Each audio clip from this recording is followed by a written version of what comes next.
You know, scientists think that Jupiter spent some time closer to the inner solar system. Today we're going to talk about the Grand Tack hypothesis.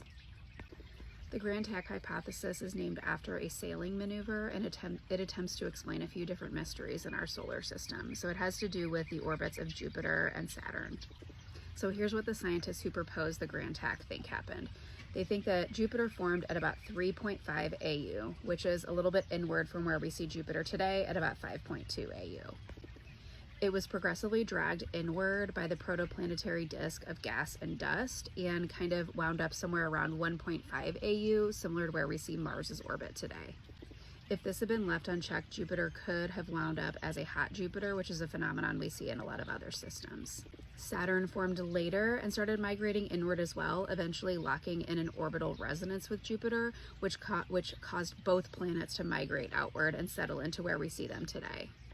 So the Grand Tack is a really elegant way of explaining a few different things. So first is the size of Mars. Scientists' models expect that Mars actually should be bigger than it is. It's only about 1/10 of Earth's mass. And they think that Jupiter's migration disrupted the material in the protoplanetary disk and basically ejected a lot of the material meant for Mars into interstellar space.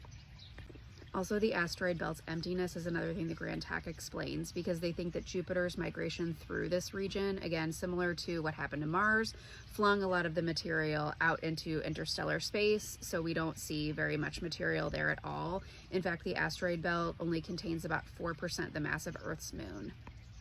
The asteroid belt's composition is another one. So we see kind of a gradient where S-type and C-type asteroids overlap in the belt. They are kind of consolidated into bands, but it's not perfect separation.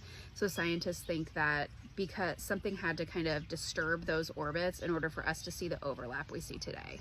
And then finally, water on Earth. It's also possible that if Jupiter migrated through the asteroid belt, it could have flung those water ice-rich C-type asteroids towards Earth, causing them to land on Earth and then seed the planet with water.